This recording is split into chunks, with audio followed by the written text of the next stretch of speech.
Jóvenes, sean bienvenidos a esta clase teórica, dando continuidad al plan global que tiene la asignatura. El día de hoy vamos a hablar acerca de terapias pulpares alternativas.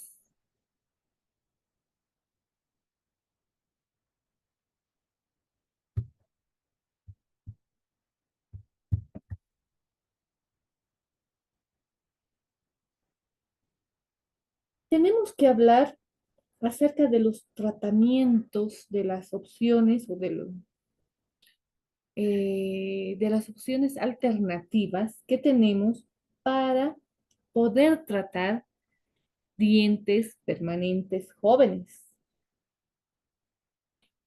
Los criterios de evaluación del comportamiento pulpar en estas piezas permanentes jóvenes para poder llegar a un diagnóstico apropiado de salud de la pulpa ante una lesión no son muy diferentes de los que aplicamos en la dentición primaria. Debemos tener siempre en cuenta la morfología de la cámara, de los conductos en cuanto a lo que es una pieza primaria y una pieza permanente. También tenemos que tener en cuenta la forma y el número de los conductos pulpares. En este caso, de los conductos sí va a diferir con relación a las piezas deciduas o temporarias. Un diente o una pieza permanente joven es la que tiene un cierre apical incompleto, que ante la presencia de lo que es una patología pulpar, se debe estimular este cierre apical atípico. Es necesario tener en cuenta que este cierre fisiológico normal se produce a los 3 años después de que la pieza ha erupcionado en boca. Para determinar el estado de salud de la pulpa en piezas permanentes jóvenes, vamos a seguir el mismo protocolo que para los primarios. Tendremos que hacer un llenado de la historia clínica o del historial clínico que se maneja, realizar un examen clínico, un examen radiográfico y realizar la evaluación de la pulpa.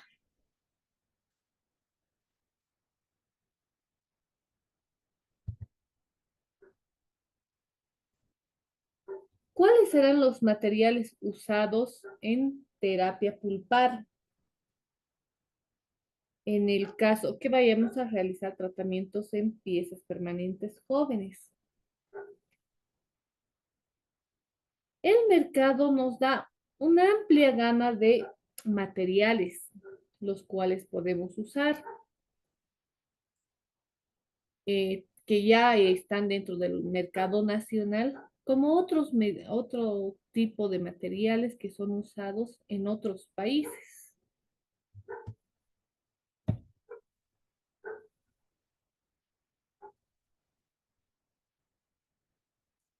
Tenemos como material de elección el hidróxido de calcio. Este hidróxido de calcio es un polvo blanco que no tiene un olor. Este hidróxido de calcio se va a obtener por la calcinación del carbonato cálcico,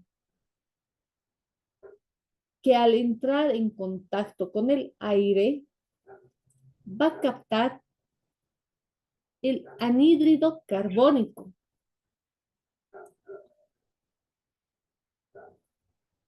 Al realizarse esta unión, pierde su efectividad terapéutica. El hidróxido de calcio va a ser soluble en agua e insoluble en alcohol.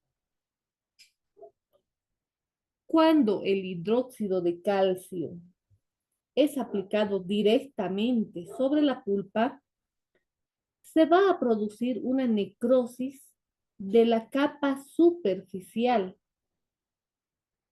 de lo que son los remanentes de los filetes nerviosos, debajo de la cual se va a iniciar un proceso de reparación.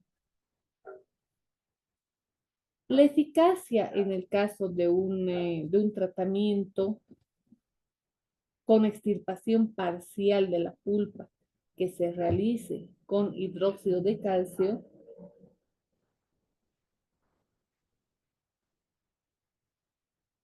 va a permanecer o va a existir la vitalidad que va a permanecer de la pulpa. Y este va a ser porque va a haber una formación del puente dentinario sobre lo que es el remanente pulpar. Algunas de las propiedades cicatrizantes del hidróxido de calcio pueden ser atribuidos a efectos bactericidas. En situaciones normales de cicatrización, son débiles o son debidas a las actividades antibacterianas. Va a matar solo la bacteria de la superficie de la pulpa y no aquellas que hayan llegado a penetrar en el tejido necrótico. Se puede hacer uso del hidróxido de calcio como irrigación, lo que conocemos como el agua de cal. Una opción de dilución sería de 10 a 20 gramos de hidróxido de calcio en 200 ml de agua destilada. La acción del hidróxido de calcio es similar al hipoclorito de sodio, pero es menos efectivo. Sin embargo, esta permanencia prolongada del hidróxido de calcio en el conducto radicular sí va a tener un efecto terapéutico.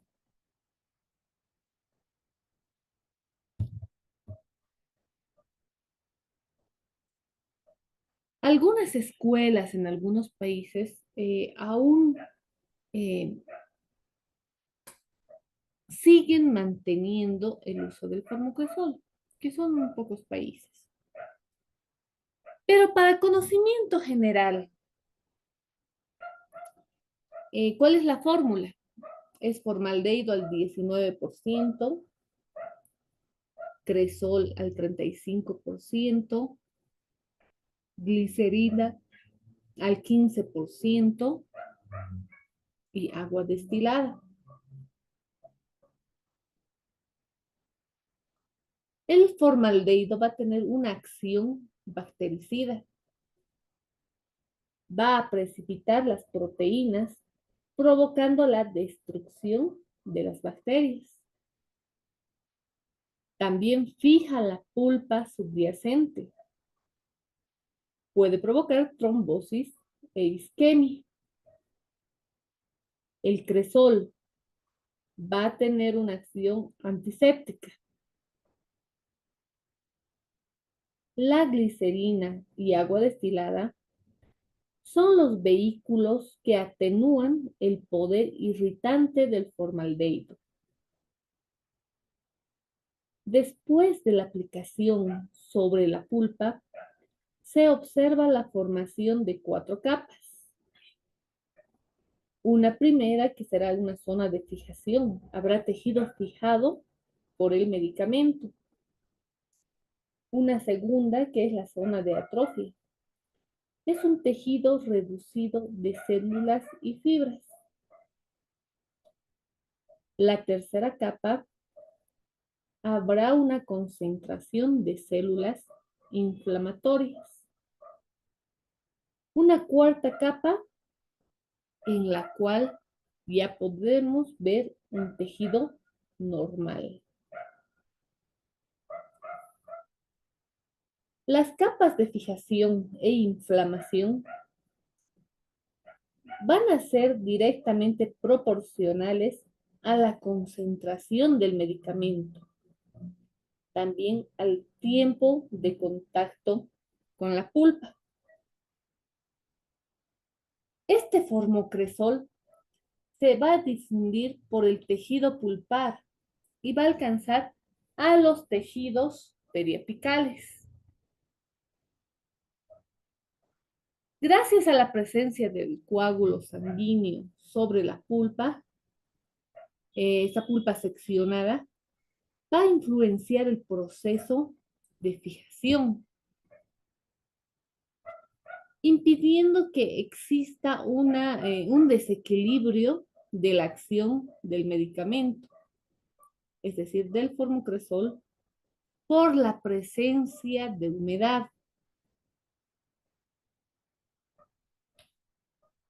Cuando se compara la fórmula original con el formocresol diluido, se dice que se producen los mismos efectos fijadores, pero va a haber menos citotoxicidad. La literatura menciona que existen algunos efectos del uso del formocresol. Indican que es potencialmente tóxico, que es mutagénico, que es cancerígeno, también teratogénico. El exceso de uso podría provocar alteraciones a nivel hepático o a nivel renal. Existen artículos o evidencia científica que habla sobre el uso del formocresol, de los efectos que puedan provocar. Estos efectos están más estudiados con animales de laboratorio. En cuanto a la evidencia de estos efectos en piezas deciduas, no hay mucha evidencia. En el caso de que se usen una pieza, dos piezas, en un tratamiento con formocresol.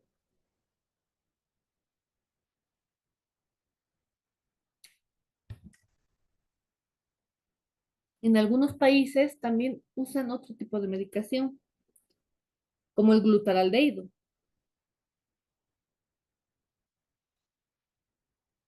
Esta droga tiene un gran poder de fijación de los tejidos. Es aplicable a pulpas vitales, pero que no estén inflamadas después de que se produzca la amputación pulpar. Este medicamento, este glutaraldehído, tiene algunas características y propiedades, como ser que es de baja toxicidad, tiene un mínimo potencial mutagénico o cancerígeno,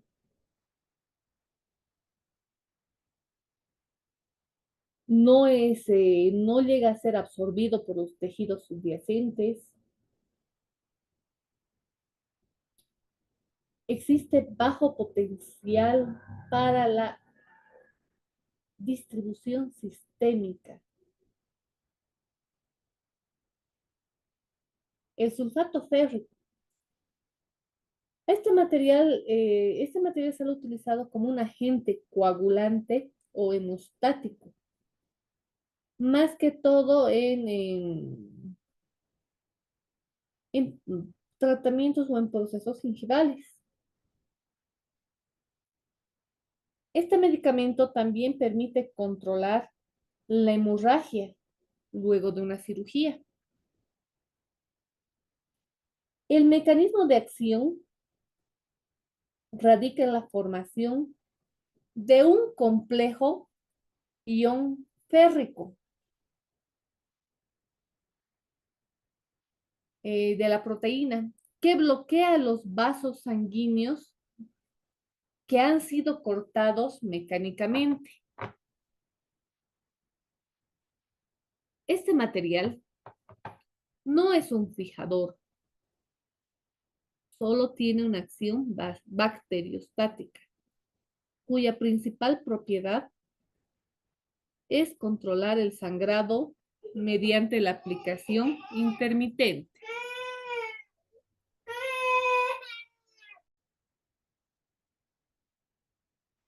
El óxido de zinc y eugenol. Este material tiene una importante acción paliativa que se debe a que tiene buenas cualidades de sellado,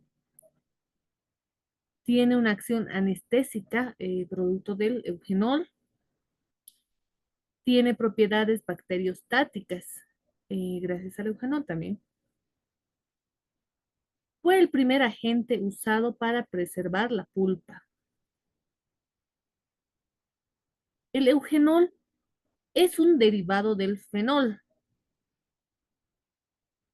Este fenol es conocido como tóxico y que es capaz de producir trombosis de los vasos sanguíneos.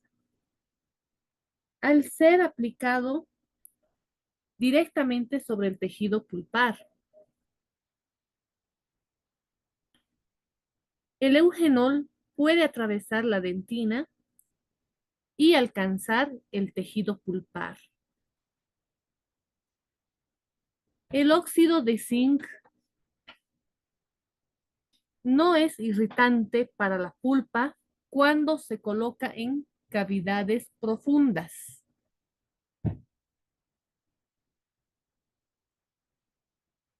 En algunos casos no, bueno, cuando se está realizando tratamientos pulpares como pulpotomías en piezas deciduas, no es una base ideal,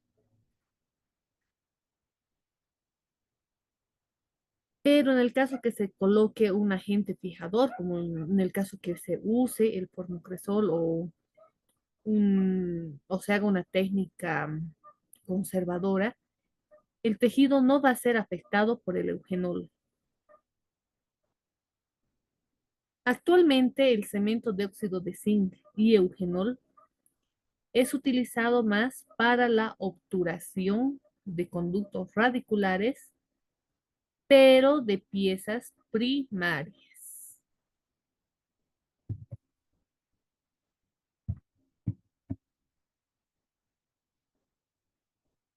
El iodoformo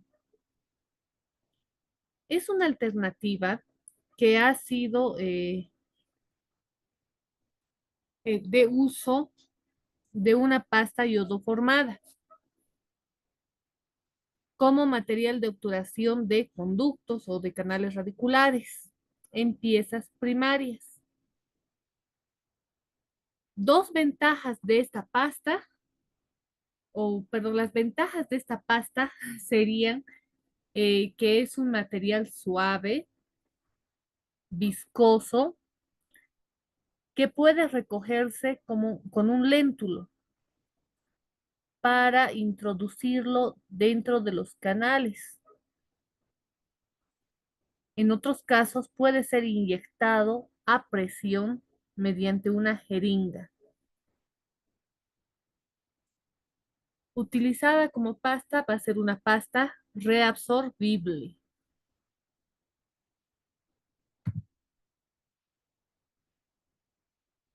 Va a satisfacer el criterio de un agente ideal para pulpectomías. Es un desinfectante de fácil manejo y se reabsorbe sincronizadamente juntamente con la raíz. Es radiopaco y se va a absorber rápidamente en la zona periapical y más lentamente en lo que es el interior del conducto. Para la obturación, cuando vayamos a usar en piezas permanentes jóvenes, el autor Maisto recomendó la pasta antiséptica lentamente reabsorbible para la obturación de conductos en dientes permanentes. Esta pasta está compuesta por óxido de zinc, 14 gramos, iodoformo, 42 gramos, timol, 2 gramos, clorofenol alcanforado, 3 centímetros cúbicos, y lanolina a 0,50 gramos.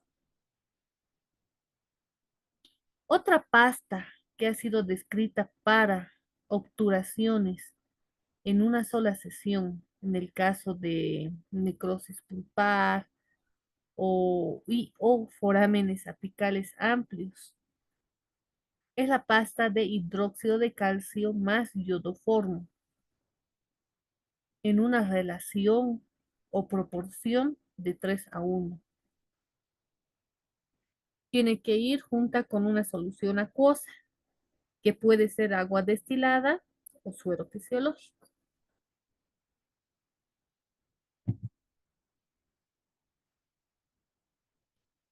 El agregado de trióxido mineral, también conocido como MTA,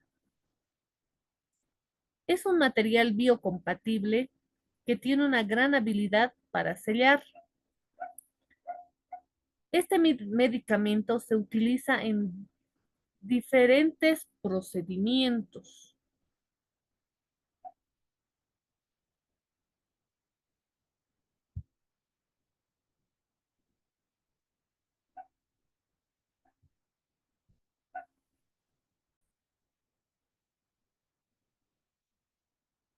¿Qué procedimientos podrían ser? Como protectores pulpares, en pulpitis reversibles, en apexificaciones, en reparación de perforaciones de raíces. Como se había dicho, este es un material biocompatible que requiere tener un adiestramiento previo. Generalmente quienes utilizan este material son los especialistas o los magísteres en endodoncia, que están altamente capacitados para el uso. Si bien es un muy buen material, tiene ciertas particularidades durante el procedimiento, los cuales hay que tener en consideración. Una gran desventaja que tenemos acerca de este material es el elevado costo que tiene. En cuanto a dosificaciones, se, re- se compra el kit, pero son para pocos procedimientos.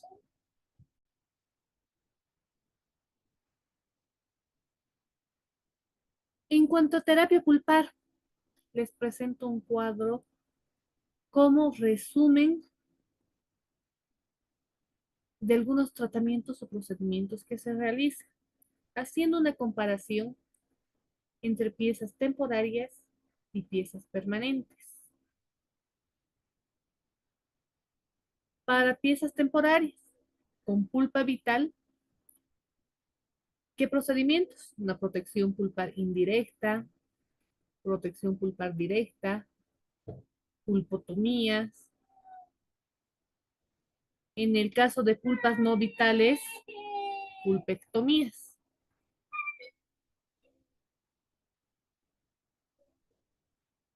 En piezas permanentes, pulpa vital, ¿qué vamos a realizar? Protección pulpar indirecta, protección pulpar directa, apexogénesis. En el caso de pulpa no vital, apicoformación.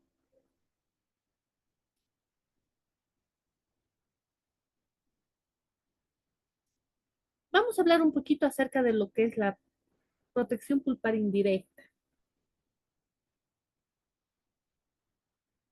Ese procedimiento en el que se elimina solo lo que es el proceso carioso visible de la lesión. Y vamos a sellar la cavidad durante un tiempo con un agente bactericida. Recibe el nombre de protección pulpar indirecta. Clásicamente se ha indicado que la remoción de toda la dentina reblandecida antes de obturar se tiene que establecer un límite de dentina sana y el límite de una dentina enferma. ¿Cómo nos damos cuenta? Con la dureza del tejido, que al ir explorando con la cuchareta o con la sonda que es aprobada por la OMS, vamos a sentir esta dureza. Antiguamente se manifestaba que tenía que emitir un sonido compatible con un tejido sano o con una dentina sana. Decíamos el cric dentinario. En el caso de piezas permanentes jóvenes, al buscar este cric dentinario, podemos producir directamente una comunicación pulpar y en consecuencia ya no estaríamos realizando un tratamiento conservador, nos iríamos a un tratamiento radical. Pero en el caso que estemos manejando una técnica de aislamiento absoluto, si realizamos una comunicación accidental, podremos recurrir a una protección pulpar directa. Entonces tenemos que tener en cuenta que al realizar el protocolo debemos tener mucho cuidado al escoger el instrumental que vamos a utilizar para estos procedimientos.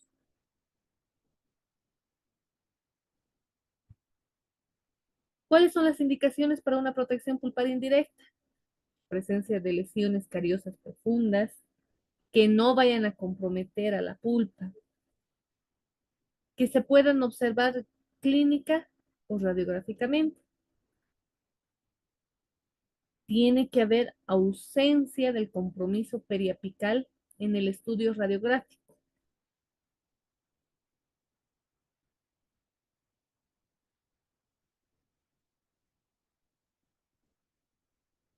Tiene que haber ausencia de radiolucidez periradicular.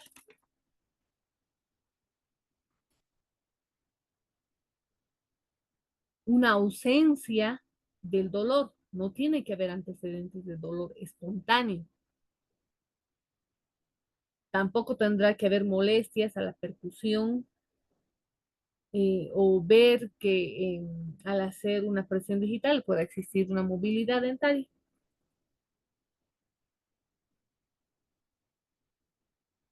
¿Cuál será la técnica?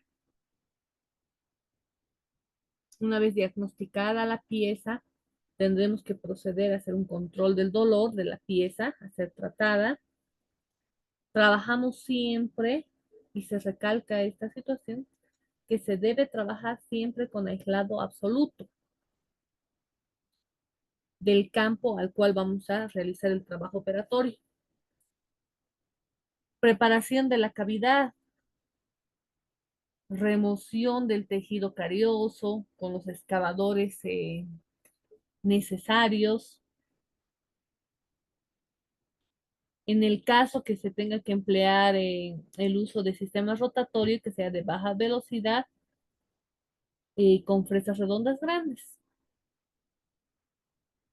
Removemos todo lo que es el tejido cariado de la periferia a las superficies laterales y también de las cúspides que están socavadas.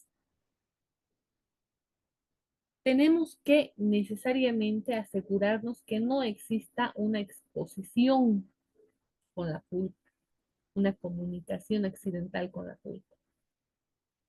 Desinfectamos la cavidad con clorexidina Colocamos el material que hayamos seleccionado sobre sobre la superficie profunda de la cavidad. A usar bical, cementos de ionómero de vidrio, hidróxido de calcio, dependiendo del diagnóstico y el criterio clínico. Posteriormente vamos a sellar la cavidad con un material de base y hacemos su restauración final. La respuesta de la dentina, tanto peritubular como intertubular, va a consistir en una remodelación de la superficie en un lapso de 8 semanas aproximadamente. Inclusive a veces es posible apreciar radiográficamente dentina reparativa después de unos 3 meses. Hay resultados exitosos con este procedimiento indirecto, especialmente con hidróxido de calcio en piezas primarias.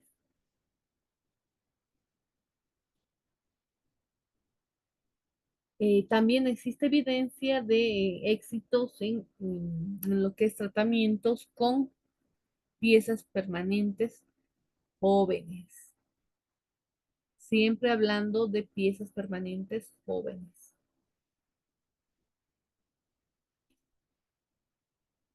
Vamos a tocar también lo que es protección pulpar directa.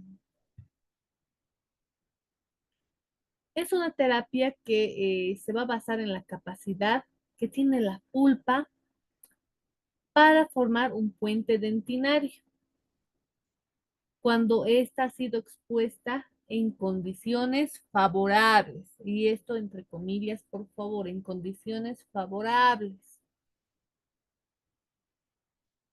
El tamaño de la exposición, el aspecto que tenga la pulpa dentaria y el grado de hemorragia son aspectos muy valiosos para poder hacer un diagnóstico y ver el estado en el que se encuentra la pulpa.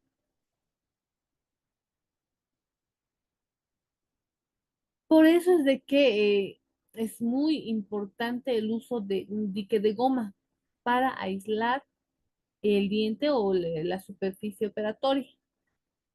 ¿Por qué? Porque se mantiene la zona limpia. Trabajamos de manera eficaz y sobre todo evitamos una contaminación.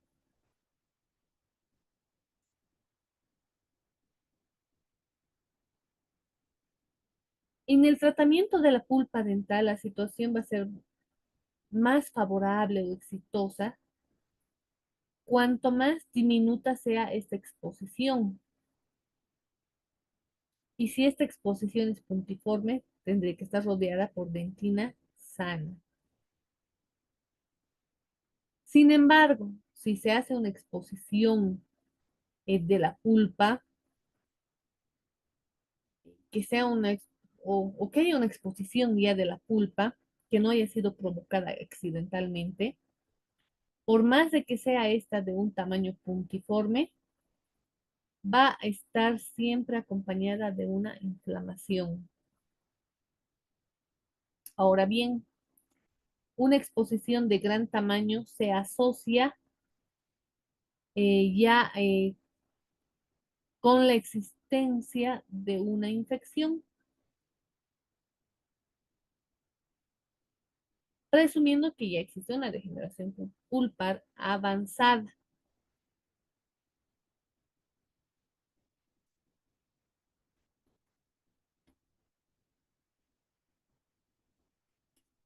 En el caso de que exista una exposición accidental en piezas permanentes jóvenes, va a tener un buen pronóstico, ya que va a existir un gran aporte vascular en estas piezas. por más de que, y eso no va a limitar a que exista una maduración apical.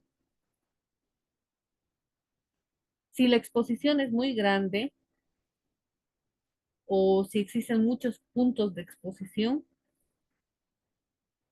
la destrucción del tejido pulpar puede ser también extensa, aún sin que presente signos y síntomas. Este pronóstico ya será más reservado.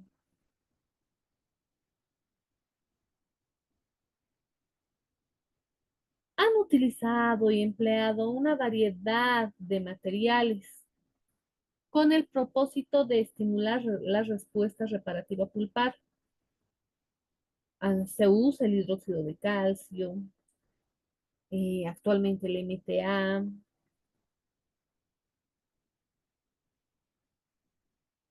han empleado la pasta de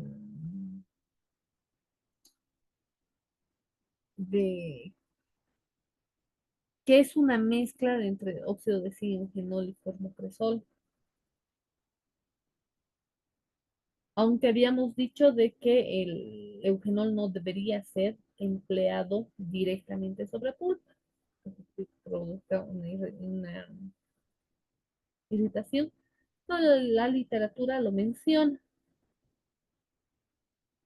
Hasta la fecha, el hidróxido de calcio ha sido uno de los materiales más indicados por la propiedad de estimular la formación de dentina reparativa cuando ésta va a entrar en contacto con el tejido pulpar. El hidróxido de calcio no debe aplicarse sobre la pulpa hasta que la hemorragia haya cesado. Entonces deben tener en cuenta, primero se debe cohibir la hemorragia y recién aplicar el hidróxido de calcio sobre esta comunicación. En cuanto a las indicaciones, tendrán que ser exposiciones menores de dentina, pero sana, menor a 2 milímetros de diámetro. Tiene que ser una exposición accidental que se haya producido durante la preparación cavitaria en piezas permanentes. Que la pieza esté sí o sí en condición de aislado absoluto.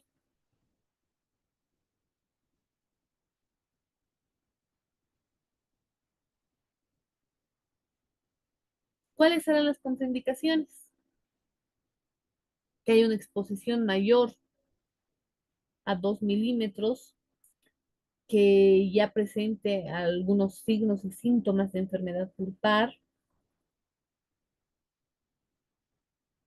que haya una hemorragia profusa en lo que es el sitio de la exposición.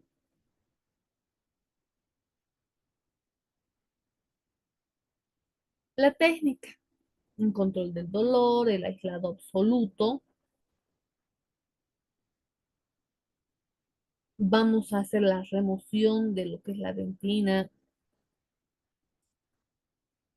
Vamos a hacer el control de contaminación, el control de la hemorragia. Una vez que ya se ha verificado que exista la comunicación pulpar,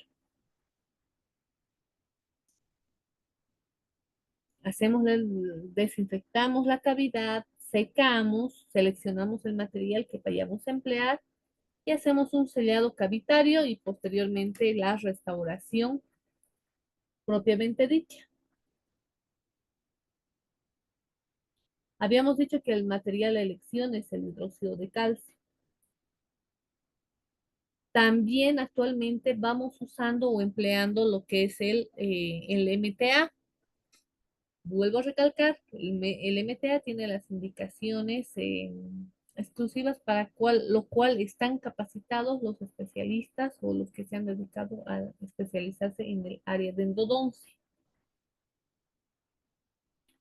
En estudios histológicos de piezas que han sido tratadas con hidróxido de calcio, a las 48 horas va ya notándose los cambios producidos por el efecto de hidróxido de calcio.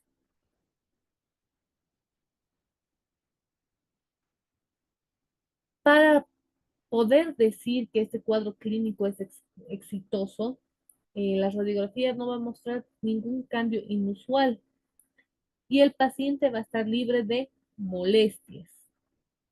Entonces, en ese caso, podemos decir que este tratamiento ha sido completamente exitoso y hay que esperar los controles que se deben realizar.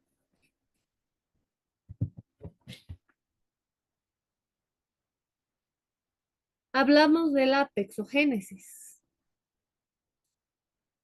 que es un tratamiento básicamente como una pulpotomía en piezas permanentes jóvenes. También es llamada la técnica regenerativa.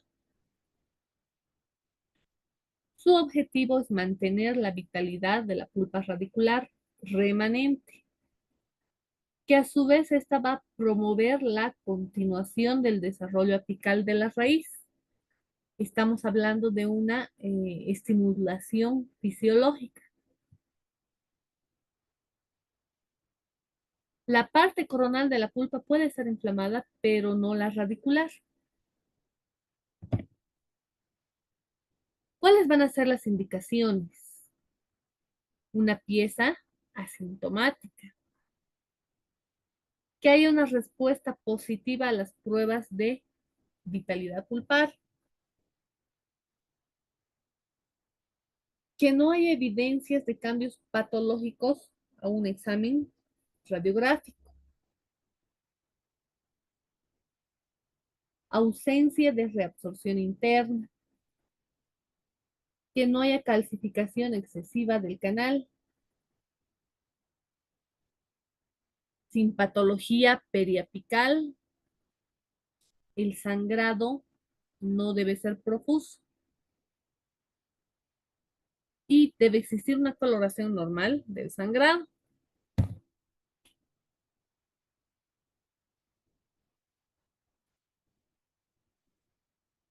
En cuanto a protocolos, podemos hablar de piezas dentarias, en este caso, si estamos hablando de pexogénesis, de molares permanentes jóvenes, que puedan tener un diagnóstico cariológico de, según Montifón, de 1.3, 1.2.3.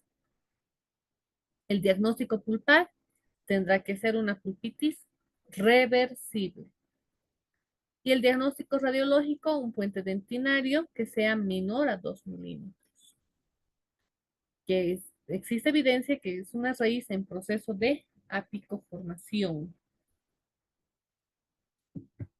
El protocolo: desinfección del área a anestesiar. Realizamos el control del dolor de acuerdo a la técnica anestésica y de acuerdo a la pieza que se vaya a trabajar.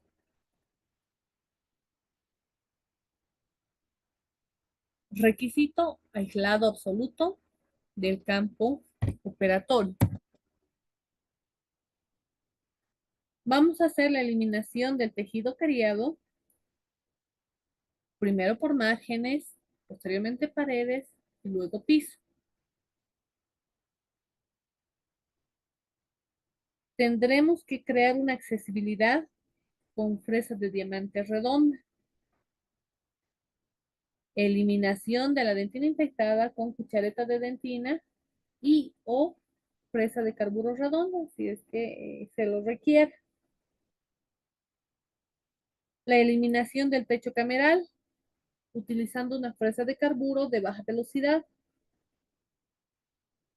Vamos a hacer una eh, rectificación de paredes, utilizando la fresa endoseta. Esta fresa tiene que tener su punta inactiva.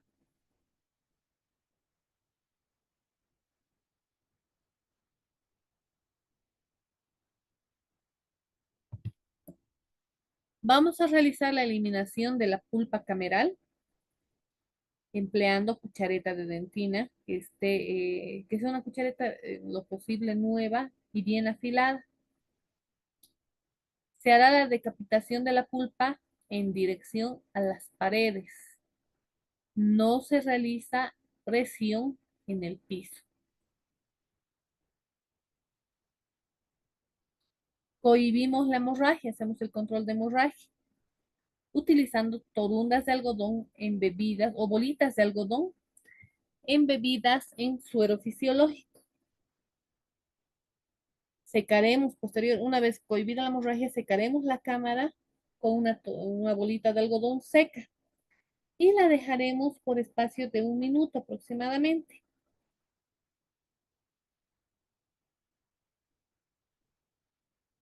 Una vez que ya tengamos seca la cavidad, tengamos ya cohibida la hemorragia y podamos observar bien la cámara, vamos a ver que si estamos trabajando molares superiores, vamos a tener el ingreso, viéndolo el piso, el ingreso a los conductos mesovestibular, distovestibular y palatino. En el caso de los molares inferiores, habrá el ingreso a los conductos, generalmente son dos mesiales y un distal.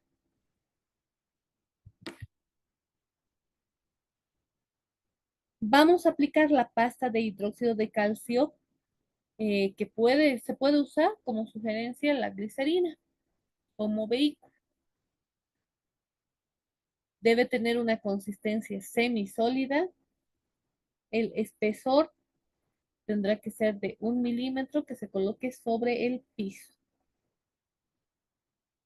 Haremos una ligera presión con las bolitas de algodón para que quede completamente sellado el piso. Posteriormente, vamos a aplicar el ionúmero de base en toda la cavidad. Limpiamos las paredes. Obviamente no vamos a llenar toda la cavidad con ionúmero de base. Por lo menos unos 2/3 de la cavidad tendrá que estar con el ionúmero. Y las paredes procedemos a limpiar y poner un cemento provisional. Vamos a tomar una radiografía de control para ver si está bien obturada, si está bien realizado el protocolo. Y posteriormente vamos a poder hacer una restauración definitiva.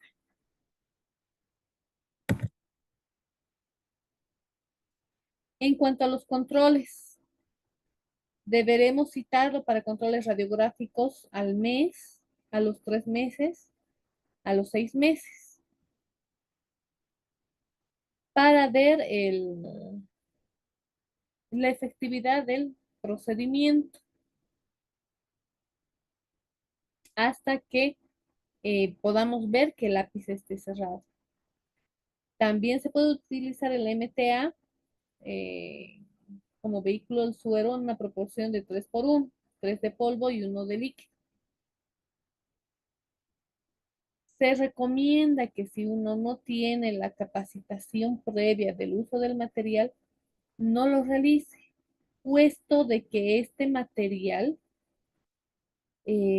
una vez colocado, es casi imposible de retirarlo.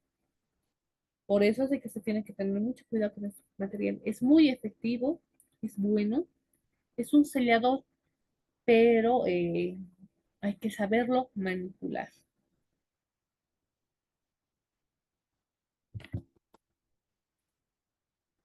En cuanto a la pexificación, este es un tratamiento endodóntico de piezas permanentes jóvenes que están parcialmente desarrollados a nivel apical, que da una evidencia o que puede dar una evidencia de necrosis pulpar.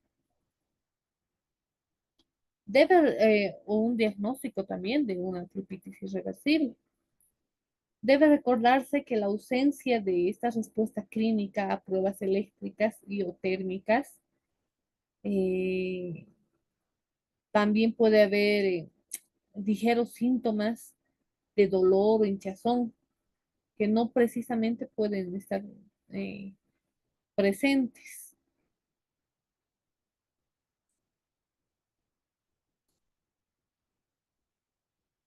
En este caso, va a ser para hacer la conclusión de este procedimiento, gracias a la pexificación va a haber una estimulación de cierre apical, pero este cierre va a ser, o esta estimulación va a ser química.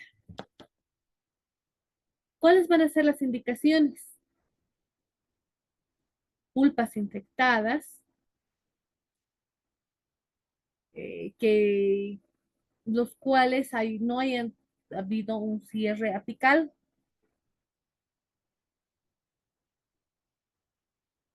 que la pieza presente signos y síntomas, signos clínicos y en la radiografía se pueda observar una reacción periapical. En este caso, todas las contraindicaciones de una pexogénesis. ¿Cuál será el objetivo de este tratamiento? Promover el desarrollo y el cierre apical, pero en mejores condiciones, antes de que se pueda proceder a una obturación convencional definitiva. Otro objetivo es el de promover la elongación de la raíz y el cierre ya calcificado del ápice radicular, el de controlar y, si es que es posible, eliminar la inflamación periapical que sea de un origen pulpar.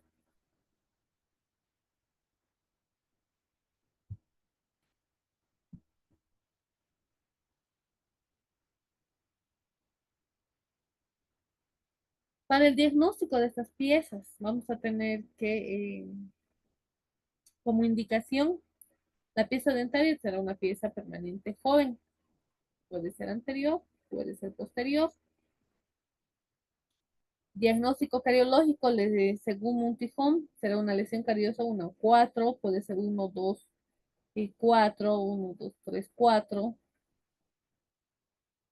El diagnóstico pulpar, una en este caso, vamos a hablar de una pulpitis irreversible. El diagnóstico radiológico va a tener que tener un puente dentinario menor a 2 milímetros. Podremos observar que la raíz está en proceso de apicoformación. Para este primer protocolo, con un diagnóstico de pulpitis irreversible, vamos a tener que desinfectar de igual manera el área con alcohol yodado, hacer el control del dolor de acuerdo a la pieza y a la técnica anestésica que vayamos a emplear. Vamos a realizar un aislado absoluto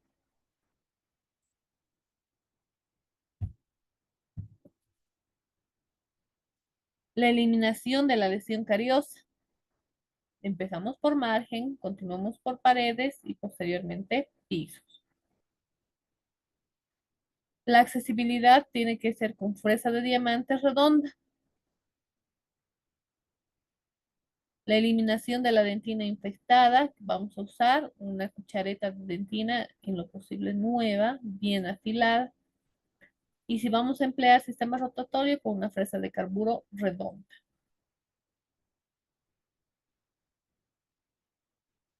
Eliminamos el techo cameral con una con una fresa de carburo de baja velocidad. Vamos a hacer la corrección o rectificación de las paredes de la cámara pulpar con fresa endoseta. Tiene que ser siempre con punta inactiva.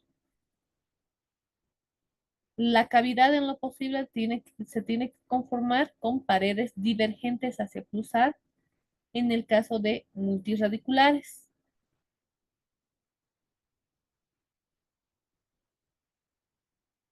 Las paredes tendrán que ser paralelas al eje en el caso de piezas unirradiculares.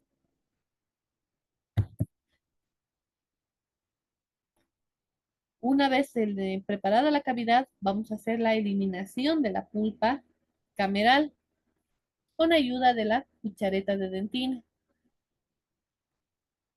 Irrigación con suero fisiológico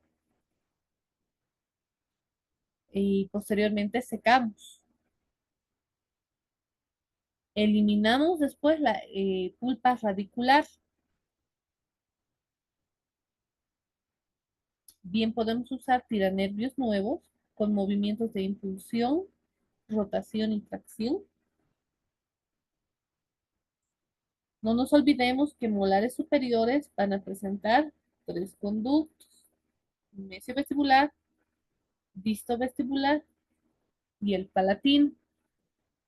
En el caso de molares inferiores, vamos a presentar los conductos mesio vestibular, mesiolingual y distal. Como irrigante vamos a usar el suero fisiológico y vamos secando los conductos. Vamos a determinar la longitud aparente de trabajo,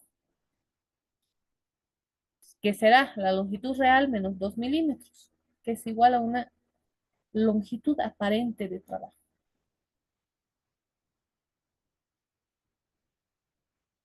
El trabajo biomecánico, vamos a hacer un ensanchamiento con limas H de manera inicial y posteriormente las limas K.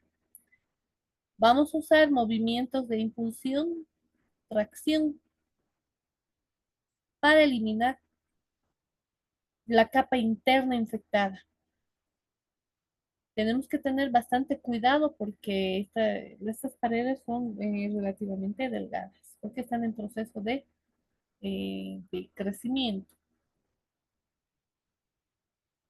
De acuerdo a la luz del conducto, se debe valorar si se va a trabajar con limas,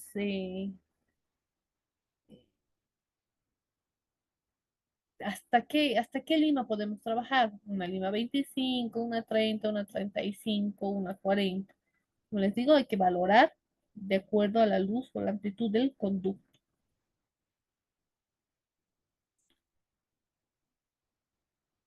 Se va trabajando con las limas. No nos olvidemos nunca que después de o para cada cambio de lima tenemos que irrigar y posteriormente secar con conos de papel. Este procedimiento tenemos que repetir para cada cambio de lima.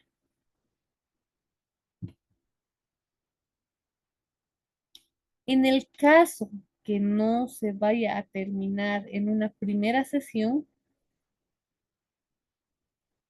se dejará como material intermedio el otasol, el bubotoprin y por encima un cemento provisional. De acuerdo a la literatura, en algunas escuelas manejan el pulperín o el mismo eugenol. Como recomendación, el otasol u otoprin. Por encima un cemento provisional.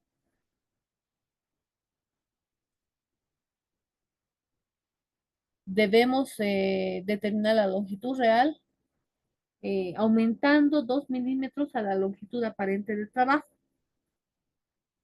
Vamos a irrigar nuevamente los conductos con un suero fisiológico, secamos y posteriormente tenemos que verificar que no haya dolor, no haya sangrado.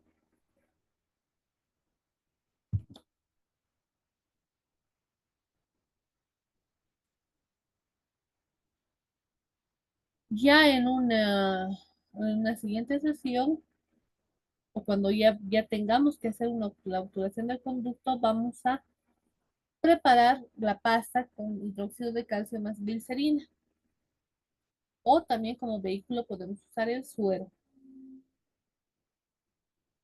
El iodoformo lo podemos aplicar o mezclar con la pasta porque es un material radiopaco y va a permitir de que podamos ver el correcto sellado de los conductos.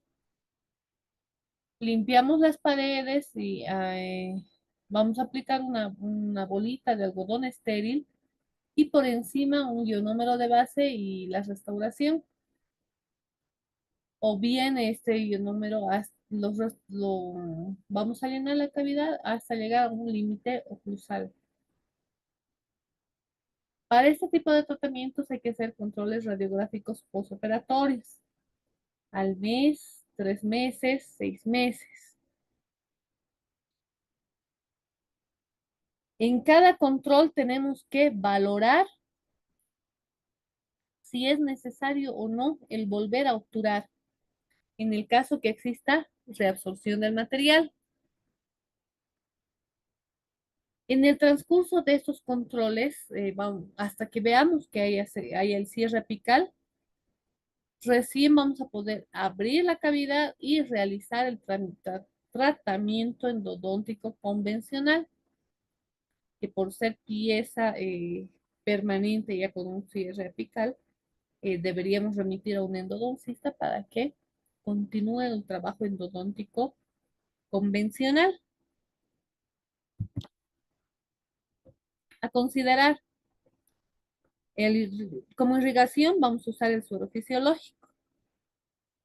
El iodoformo nos va a ayudar a que la pasta sea radiopaca. Siempre debemos recalcar al paciente que este no es un tratamiento definitivo, es un tratamiento intermedio, que una vez que haya el cierre apical, debe hacer la culminación del tratamiento con un tratamiento de conductos endodóntico convencional.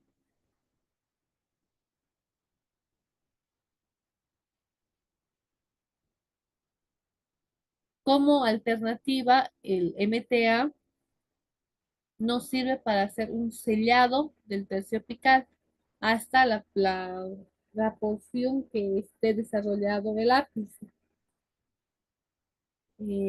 Nuevamente, debe ser una manipulación por una persona que tenga la capacidad, haya tenido la capacitación previa para el manejo del MTA, puesto que este material va a sellar el tercio hasta donde haya desarrollado la pieza, la va a sellar. Este MTA no va a inducir a un cierre, no va a haber un mayor crecimiento o desarrollo radicular hasta culminar su cierre apical. Directamente el MTA lo que hace es sellar en esa porción y bueno, una vez sellada la pieza, automáticamente se procede a un tratamiento convencional endodóntico. Ya no hay la necesidad de esperar el cierre apical como un procedimiento con un material de hidróxido de calcio.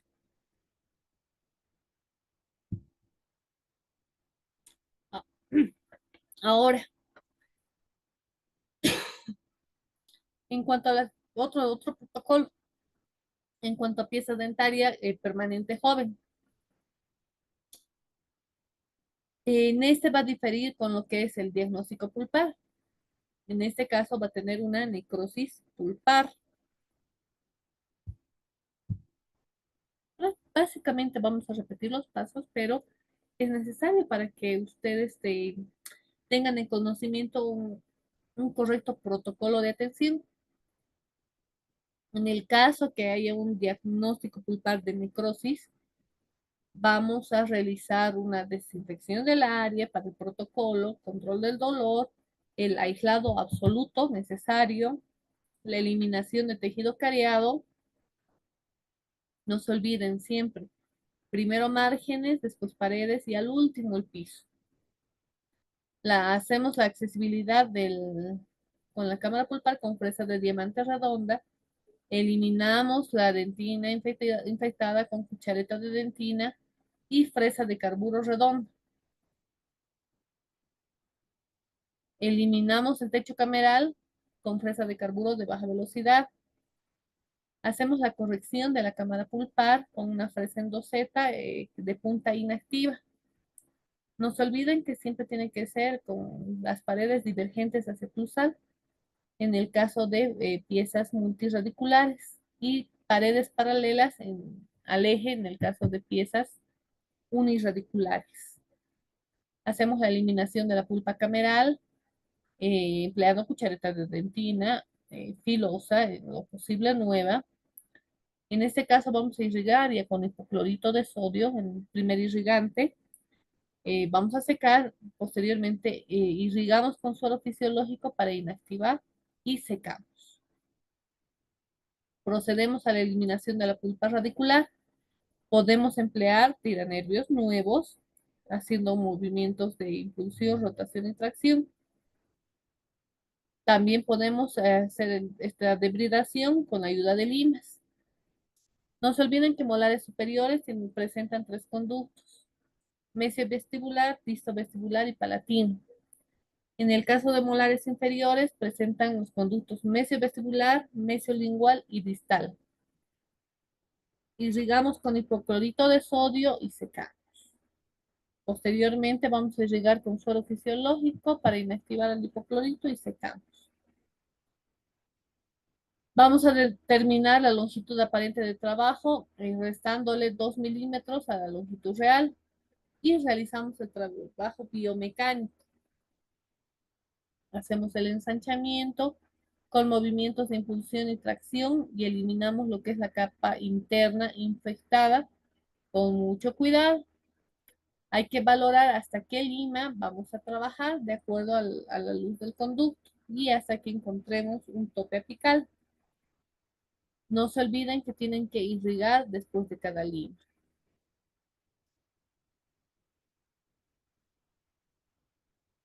Y los irrigantes, el hipoclorito de sodio y el suero fisiológico. Medicación intermedia. Alguna literatura menciona que se debería dejar el formoprazol por 48 horas.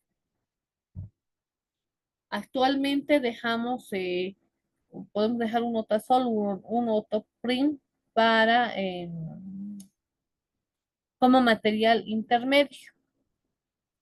Evitamos que haya la inflamación de lo que son los tejidos perirradiculares. En una segunda sesión vamos a proceder a hacer todo lo que es el control del dolor, el aislado absoluto, y eliminamos el material provisional que hayamos dejado, conjuntamente con la medicación intermedia. Vamos a lavar cámara y conductos con hipoclorito de suero, secamos con las puntas de papel, vamos a hacer una preparación no, perdón, después de que hagamos la irrigación con hipoclorito de sodio, vamos a secar y vamos a hacer la irrigación con suero fisiológico. Secamos y hacemos la continuación de la preparación biomecánica hasta encontrar un ajuste apical. No se olviden que después de cada lima que estemos trabajando o hacer el cambio, tenemos que hacer la irrigación. Primero hipoclorito, secamos y luego suero fisiológico y secamos. Si evidenciamos que existe la presencia de olor, dolor, drenado o sangrado, se puede dejar como medicación intermedia el hidróxido de calcio por 10 días. De la misma manera, si en una primera sesión existe la presencia de olor, dolor, drenado o incluso sangrado, deberíamos dejar también esta pasta de hidróxido de calcio por 10 días. En el caso que exista olor o dolor. En una tercera sesión, procedemos a los mismos pasos previos hasta verificar que no exista olor, ni dolor, ni drenado. Irrigamos conductos con hipoclorito, secamos y luego suero fisiológico y secamos. Las sesiones, la cantidad de sesiones. Puede ser en una sesión, 2 sesiones, 3 sesiones o puede alargarse. Mucho depende la reacción fisiológica que tenga para una reparación. Una vez que evidenciemos que ya no existe ese drenado y no exista olor, no exista dolor de la pieza ni sangrado, po- podemos proceder a la obturación de conductos. ¿En qué consiste? Aplicar la pasta de hidróxido de calcio más glicerina o hidróxido de calcio más suero o propilenglicol dentro de lo que son los conductos. A la pasta podemos adicionarle iodoform. Nos va a ayudar que la pasta se vuelva radiopaca. Vamos a limpiar las paredes en el caso de que haya el exceso del material. Limpiamos las paredes de la cavidad, aplicamos una bolita de algodón estéril en el piso y por encima vamos a poner el ionómero de base. Y podemos proceder por encima a una restauración. Los controles radiográficos postoperatorios al mes, 3 meses, 6 meses, hasta que podamos ver que haya un cierre apical. Si en el transcurso de estos controles radiográficos observamos que existe una reabsorción del material, podemos volver a obturar. Una vez que evidenciemos radiográficamente que existe el cierre apical, podemos ya enviar al paciente a un endodoncista para que pueda culminar el tratamiento endodóntico convencional. Aspectos a considerar: la irrigación.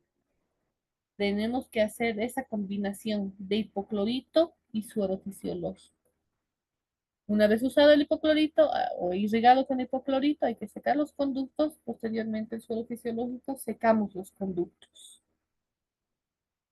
El iodoformo vuelve a la pasta Radiopac. Siempre deben mencionar a los papás que ese no es un tratamiento definitivo. ¿Se puede realizar la obturación con MTA? Sí. Y la ventaja de esta es que ya no tenemos que esperar un cierre apical porque procedemos a sellar ya en el tercio hasta donde hay el desarrollo, hasta donde esté la raíz.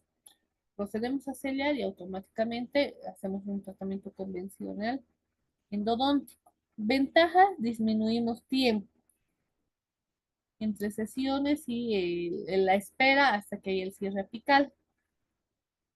Desventajas: que no va a haber un desarrollo completo radicular y como que pueda o no pueda haber repercusión posterior, especialmente hablando en anteriores, puede sufrir un accidente y si no ha habido la reabsorción, perdón, el desarrollo normal de la raíz, esa pieza queda con una raíz corta, lo que significa que ante algún accidente esa pieza puede evolucionar.